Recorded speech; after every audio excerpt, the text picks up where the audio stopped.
Hello, everybody. This is Dr. Fred Johnson. I'm the founder of InitiativeOne. We're glad that you're back with us for yet another engaging podcast. Today, we have a special guest, a dear friend of mine, a colleague, Gina Thorsen. Gina is the CEO of a well-known established company that has almost like a cult following. The name of her company is Stormy Kromer. And anyone who's a hunter, anyone who lives up north, they are legendary. And Gina has assumed the CEO position from her father, who held that position for several decades. And we're going to talk about today what are the challenges, number one, of assuming the reins in a family business, and number two, all of the challenges that are unique to her as a female CEO. And so, Gina, I want to say thank you. It is awesome to have you with us, and thank you for giving us time out of your very busy schedule to be with us. Well, thank you, Dr. Fred, for the invite. I'm excited to talk with you, to share some of my experiences, and just looking forward to a good time. So, Gina, let's roll the clock back a little bit for our audience. I remember several years ago, we were kind of forced upon each other. InitiativeOne and Stormy Kromer. You remember those days? I do. So do you want to describe it, or do you want me to describe it? I can share. Okay. Hopefully it's the same recollection, but to give the viewers or listeners a little more context, we are the Stormy Kromer brand, but we also do some contract sewing manufacturing for some other companies.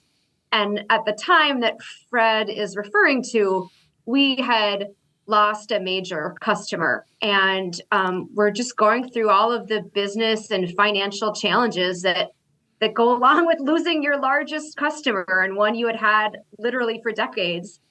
And our banking partner at the time was a little uncomfortable with some of the things going on, and sort of gave us a list of some consultants to choose from to try to get things back on track. And when we paired up with one of them, they actually said, you know, what you actually need is not something I provide. It's something my very good friends at InitiativeOne can provide. We needed to do some work with our team and the cohesiveness, the trust within our team. And we about, I don't know, at the time, maybe 18 of us embarked on the leadership transformation process with InitiativeOne. And it was remarkable. And we've had a number of additional people go through since then. You know, what I remember most about that is during that initial period, and this fortunately doesn't happen in many companies, we grew the leadership team from 16 to 10, if you'll remember that. And that was part of the problem. Stormy Kromer had been a conflict-averse company, like most companies, the vast majority of companies, and there were some high performers that were also quite toxic to the culture. And I remember the conversation I had with your dad, that the real issue is not these people. The real issue is you all don't believe in your incredible brand, that it's going to draw people, and people want to come and work for you. And it was amazing after you all began to have the courage to confront those issues, you actually began to be profitable with less people, not because that the expenses went down, but you all raised the ceiling of revenue. And so talk to us about your journey. And I remember your dad a couple of years later saying, we're 29 times more profitable now. Now, unfortunately, running a business is not static. We may have a year that we have 29 times profitability, and 2 years later, we've got surprises because of life. And so I don't want to create the picture that we've all arrived. It's always an ongoing, revolving business. Would you agree with that? Yeah, 100%. We had that period in which we got to know you and your team that was really challenging. And we came out of that and we're solid. But then, COVID happened, and we were a business that was, I know that it was such a challenging time for so many businesses. We were a business where it was actually pretty beneficial in a lot of ways. We pivoted very, very quickly to making PPE, and really I credit our ability to do that because we had gone through this teamwork and team building with you all, and we trusted each other to kind of, in about 3 days, transform our factory into making masks and gowns, which there was a massive need for, obviously, in the beginnings of 2020.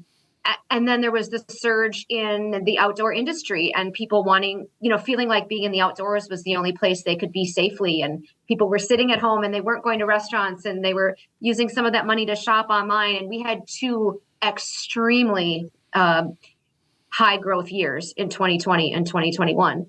And now, the first half of 22 was the same, but the end of 22 and this year, we're sort of normalizing again and trying to figure out in our industry, in our business, what is normal after some of these anomalies of the 2, intense COVID years. So yeah, it is a roller coaster, that is for sure. And it's even not just year by year, but week by week, Yes. Whatever's going to present itself. And yet, what I love about Stormy Kromer is you all are what I call a figure it out company. You have this DNA that no matter what happens, we're going to survive and find a way to thrive. And I've seen that in your culture over and over and over. I think part of that is that tough UP culture that life is harder because of all of the elements of living there.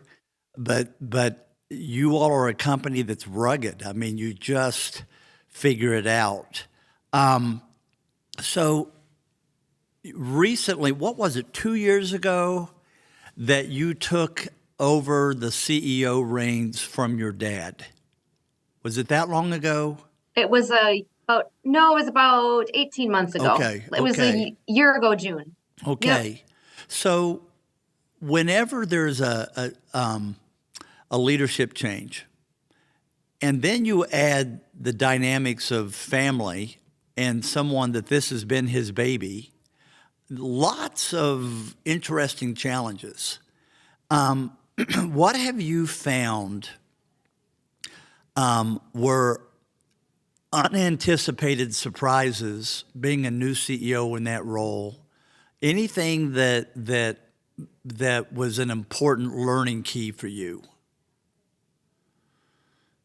Yeah, I don't know if it was entirely unanticipated. It just took a while to figure out, perhaps. But, my dad is a very healthy 71-year-old who is, he was never going to retire and, never show up here again, right? So he's here every day. He gives our tour most days if he's in the office, and he has a wealth of expertise and information. I mean, he's been sewing for 50 years of his life. So the big challenge, I think, was in figuring out our 2 roles and our balance and what portions of conversations and projects he should be involved in, he wants to be involved in, I want him involved in, right? All of those dynamics where there's enough room for me to make decisions, make mistakes, learn from them, but also knowing that he's there as a really immense support system. And, one like super small thing that I did that was a huge help was that I started to keep almost like a weekly journal of the highlights of my week in an email that I kept open all the time, all week long. And at the end of the week, I just sent it to him. So he knew, we would go to lunch, we'd have meetings too, but this was a little bit more in depth where I could kind of explain things. And then it would lead to the next week, we'd go out to lunch. He'd say, you know what, I want to hear more about this thing you talked about in your journaling from last week. So it takes me a few minutes a day to just drop down a few things. It helps him to stay involved. And it helps me, even as I'm writing them, to say, this is a decision point that I'd love his input on, and we need to talk more about this. Wow. So, we teach that the more simple things are, the more transferable they become. I have not heard anyone before just keep a journal on a daily basis of all the good stuff that happened that day and then to share it. And it becomes an operational review. But more than that, you and I both have been in CEO positions where we're trained to look at all the things that are not going well. And it's easy to focus on all the things and lose your that can be improved and lose your perspective. And yet that journal, I mean, I would assume that has been a perspective keeper for you as well. I mean, any comments on that? Absolutely. I feel like when I am writing it down versus maybe verbalizing it, I can be a little more objective, a little more calm. And so that even the challenges, because it's not just good news in the journal, but even the challenges, I think, through that perspective of writing it, are a little more like, well, this happened and now we got to figure it out, versus you might be venting about it. Oh my goodness, I can't believe what happened and it's so horrible and it's going to take us down, or it's this or that. So I think it takes some of that emotion out as well, which has been extremely useful. And I have certainly gone back through my sent emails and looking for these things. And when did that happen? And, let me think back to that time. And so I think it's been really useful. I know that he feels a lot more in the loop. And like I said, it just becomes a touch point then for us to figure out. My dad is still the majority owner of our company, so he's still very much involved in more so the financial decisions and things of that nature. And it just gives us that kind of connection point also, so that when I do have to bring him in, maybe on a financial decision, he's got more context of other things that are going on. That's just a fantastic tool that I want to pass along. Because it's so powerful. So Gina, if there were some key findings that have really served as powerful anchors, and I'm not talking about an anchor that drags behind, but something that's stable that you can depend on, what are key things that you have been working on in your own personal growth as a leader, as a CEO, as a woman? Yeah, that is a great question. And the first one won't surprise you from our previous work together. I have been, I continue to work on my recovering perfectionist tendencies, right? And I, as a leader, I want to be sure that I am not passing those on to my team, right? It's not helpful. It's not fruitful.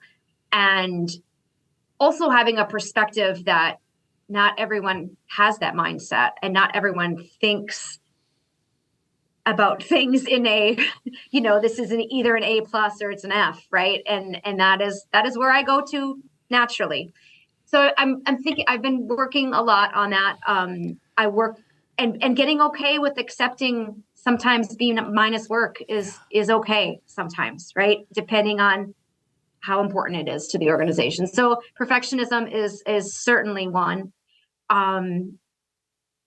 And control goes along with that, right? Giving people the latitude to do things differently than I would do them, and being and then leaving myself open to being pleasantly surprised, right? Like that is another phrase I've been using a lot. I'm gonna leave. I might have an idea how X, Y, or Z is gonna go, but I'm gonna leave myself open to be surprised that it could go another way. And I have had a number of tough conversations that I predicted would go a certain way, and they did not. So they went much better than anticipated. So so much of what we learned from you is a lot of what I'm working on. I have being put into the CEO role and having a few years or 18 months where things have been coming back down from a real high.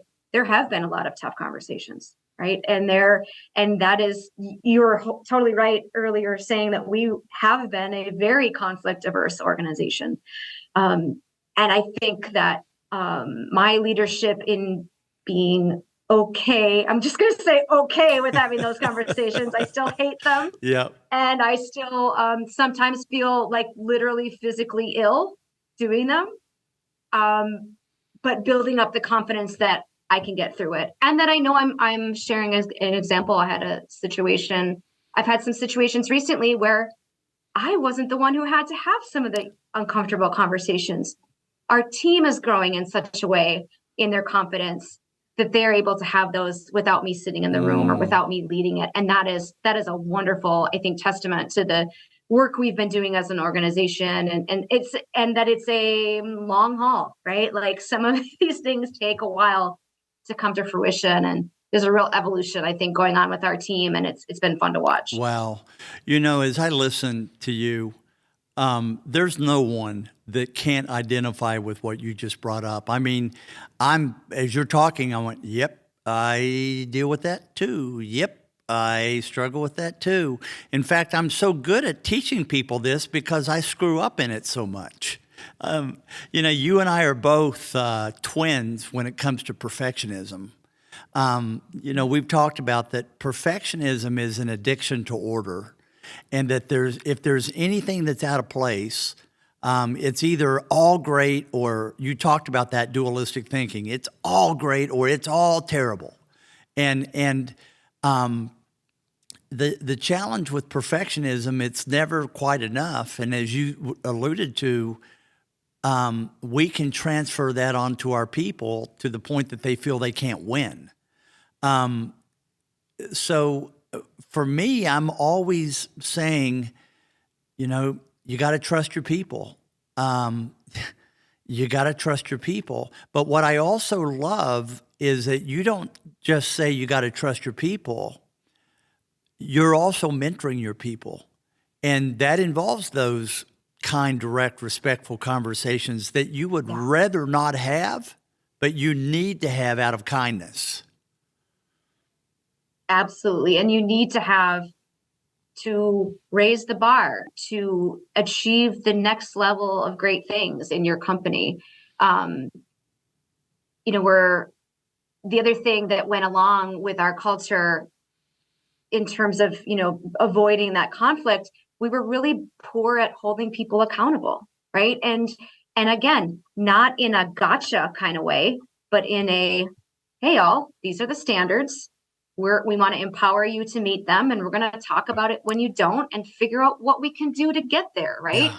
And that reframing of the conversation to that support, that mentoring, that education from, you screwed up here, to, hey, let's review this. We have also done in the last year a lot of work with the lean manufacturing processes, which of course align with the work that you do, that all of your work has the roots there. And there's so much let's find the reason why this keeps happening so that we can set up a system and a process to keep it from happening again. So we've been really working through that. I just came out of a meeting this morning where some consistent issues are popping up in one of our production departments. And we just had a great brainstorm of who in the company can mentor this team to understand these issues and raise up. Wow, this is fascinating. I recall that the reason it went from 16 to 10 is most of the 6 who decided to affirm for themselves that they needed to find some new address, they were masters at rejecting accountability in such a way that it was painful because you knew blowback was going to come right back at you. And you were not having the conversations because you were weak. You were having the conversations because you knew a tornado was going about to hit you in the face, and who welcomes that? And yet I remember one of the things that we did together is we created a set of standards that say, okay, we are going to have caring conversations. Accountability is not going to be a gotcha. It's going to let me help you partner for success. But if you get defensive or you show disrespect for someone who is having those conversations, it really is information that you may not be a fit any longer as we become a different company. Any response to that? Any thoughts as you're reflecting back on that? Yeah, I think, one of the thoughts that comes to mind, and I think is probably has gone through other people's minds as well, is that part of that was also fear-based, right? We are in a very small community. We have 5,000 people here. We're, isolated from larger communities. And so there's always has been a fear that, well, maybe this is the best we can do, right? And if even though it's feeling like not a fit or it's not working out, but if this person isn't here, who is going to be here? And that's not a great place. And that the other employees who are a great fit and who are doing the things, they see that, and it doesn't make them feel good about being there, knowing that we're sort of just okay with some of these, either whether it's toxicity, whether it's just low performers, bad attendance, whatever it is. But we had a real fear that we couldn't attract anyone else. Yeah.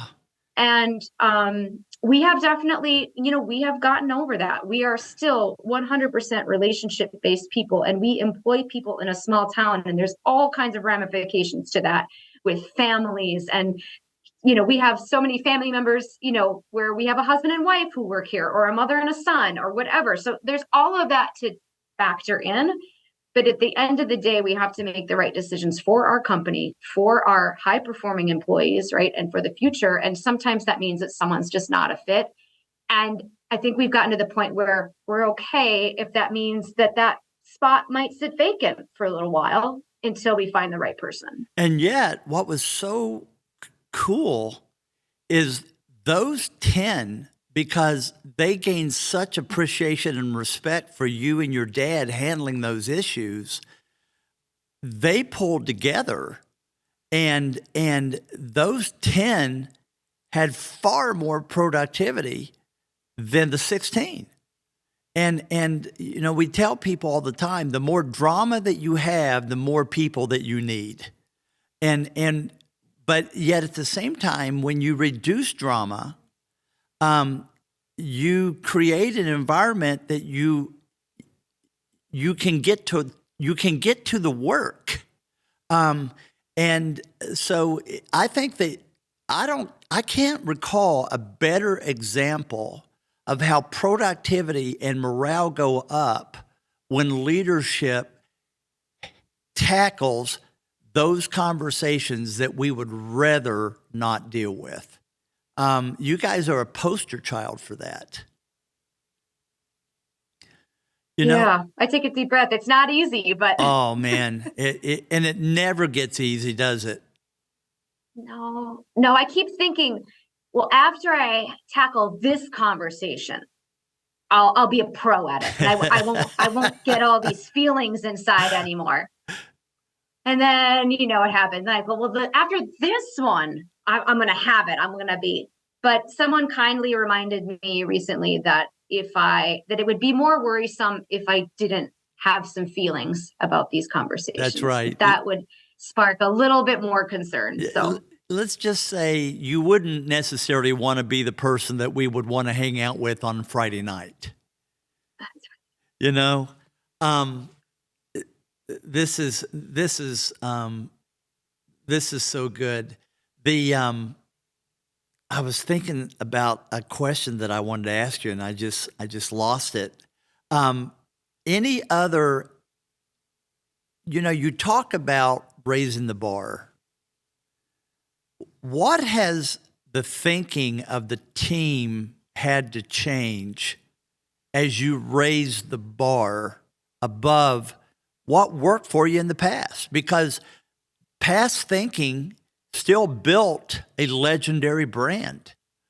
But what did you have to challenge your team on when you said, guys, we've got to take it to another level if we're going to be a scaling company that widens our distribution around the country? Yeah, I think in our situation, so much of it is just opening our mind to doing things differently. One of the things that someone told me years and years ago, before I moved back to the UP, in a leadership process I went to, they said, sometimes if you think about walking, and you walk and then you walk faster and you can walk faster still, there's a limit to how fast you can walk until you have to actually change to running, which is completely different physiologically than walking, right? It's a different process. You max out on walking, right? And I think that's some of the things we max out in certain ways of doing things. And we have to say, okay, we have a great example, our distribution center where we ship out our vests and our hats and our products. We have a really seasonal business, right? And it's very, very busy from Black Friday to our shipping cutoff before Christmas. We are crazy. And our folks love the overtime, but there's a limit, right? There's so much overtime you can work. And we don't really have a seasonal workforce here in Ironwood, right? So we'd kind of maxed out our capacity of how many packages we could get out. So we have reinvented the whole process of picking and packing orders to cut out a bunch of the wasteful time, right? And everyone didn't love it at first, right? But it was like, no, we can't just put more energy in the old way. We have to think about a new way. A lot of that sort of thing. What kind of resistance, because you're describing the difference between a growth mindset and a fixed mindset. Whenever people are introduced to a growth mindset, when the fixed mindset was good enough, what has been your experience about what are the initial reactions of people when you try to introduce another level of excellence? Well, there's resistance, right? This is not going to work. The old way is faster. It's better, right? That's the initial thing. And so we just have to say, well, just go with me. Let's just, you know what? You're right. If the old way is faster, we'll go back to it. But let's get the stopwatches out and really make sure, right? We've been making a push as we make changes, as we consider new ways of doing things, pushing to have the data that goes with it. We're a very, how do I want to say this? We're a company that's gotten a long way based on really good gut instincts and gut decisions. But sometimes your gut is not, it's not always right. Or sometimes you might, this way is faster. Is it really? Let's check your assumption and make sure. So having some data to back some of these changes up as well is really helpful to say. You might feel that it's harder, but when we look at it, it is more efficient. So we're gonna work on how do we get you to feel better about it, right? How can we change whether it's a production method, and can we move your workstation around a little bit so it feels better to you? Those sorts of things.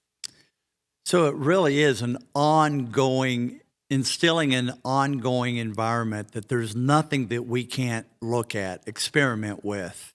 And I loved what you said. Hey, if it doesn't work, we'll go back. And so we're not afraid to revisit something. We're not afraid to say, you know what? We swung for the fence and we struck out on that one. So let's get back up to the plate again. I think that's one of the secrets to your all success. You strike out, you take a few minutes in the dugout, and you come back swinging again. And I've seen that mentality in your dad. I've seen it with you, KJ. And so I've got to tell you, we have so much respect, Gina. Our company talks about Stormy Kromer to audiences all over the country.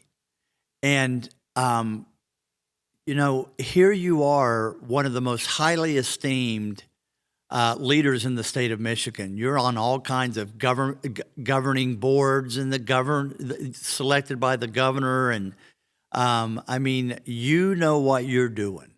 And yet I'm sure there are days you're going, oh my gosh, I'm a disaster.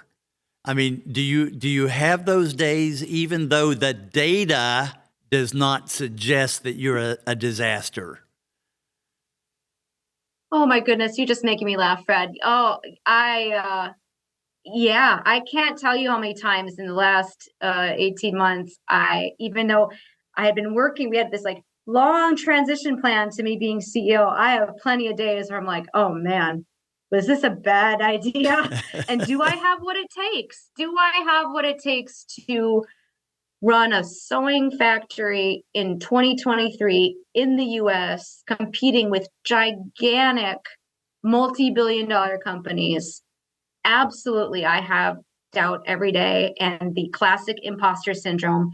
I'll tell you real quickly, a couple weeks ago, maybe a month ago, I got a notice from my alumni office at the UW-Stevens Point, which is where my undergrad is from, saying that the chancellor would like to have a call with me. And I thought, oh my, I had no idea what it was going to be for. So we scheduled for about a week in the future. And Chancellor Gibson calls me, and I hadn't met him before. We had a nice little chat. And he says, well, the reason I'm calling is I'd like to invite you to be the December commencement speaker.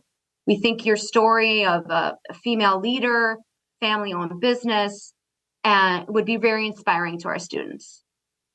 And, this narrative goes through your head. Like, does he have the right person? And I had a good chunk of time where I thought, I'm not qualified for this. Like, what can I say to these students? Like, commencement speaker, right? This is a big deal, and it's very much more experienced and fancy people. And then I realized, you know what? No, I can share some things, and it's okay to share about overcoming challenges, right? I don't need to be up there saying that I'm a perfect leader who's never made a mistake. So yeah, I have imposter moments constantly, but I'm getting better at managing them. You just stole the words out of my mouth. I think part of executive thinking is managing your narrative against the data.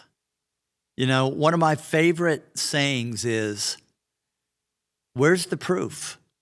Where's the proof that you don't know what you're doing? Where's the proof that suddenly you've lost your mind? Where's the proof that you got stupid all of a sudden overnight? So my two favorite questions in it is, where's the proof? And the second question is, if you weren't afraid and you just trusted your values alone, what would you do? And I think that's what you all started doing. I'll never forget the day your dad called me and said, our biggest remaining customer is a major bully.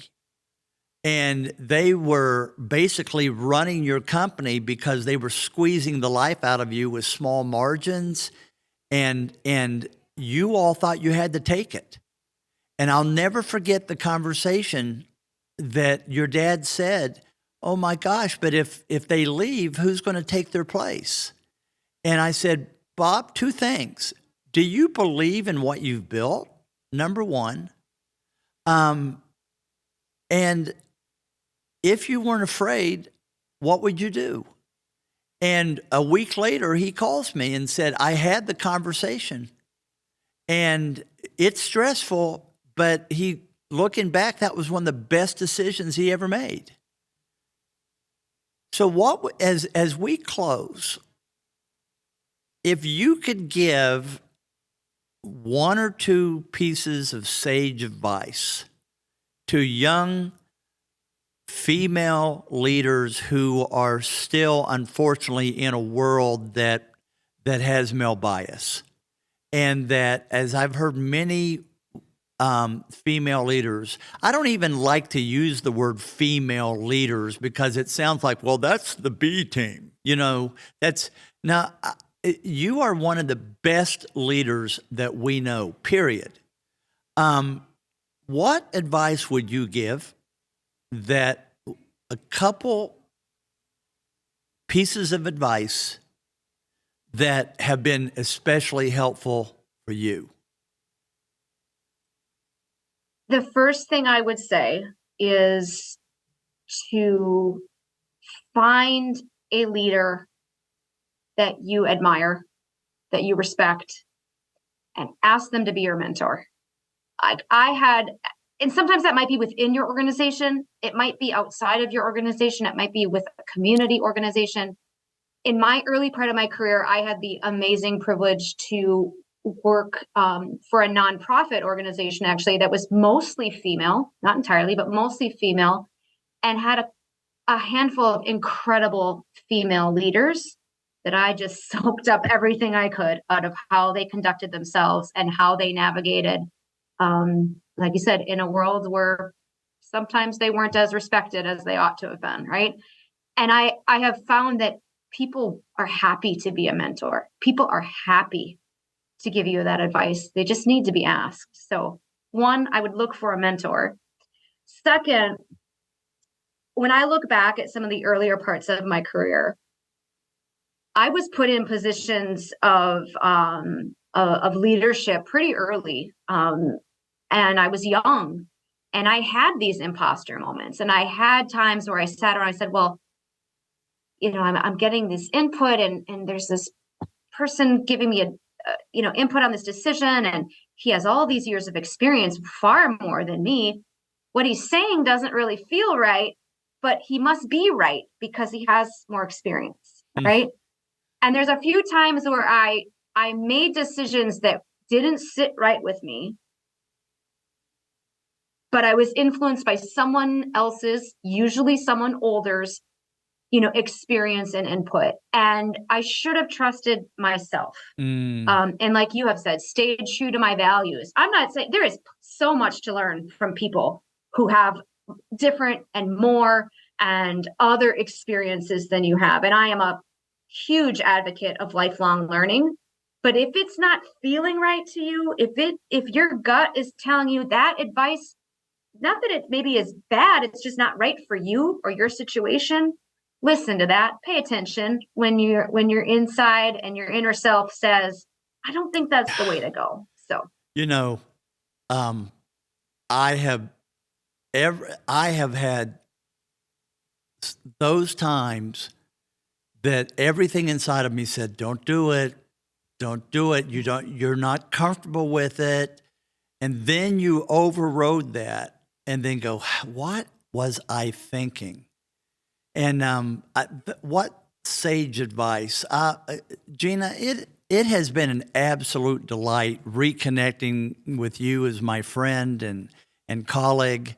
And I want to reiterate to the audience, the lady on this screen is one of the best leaders in the country. She's amazing.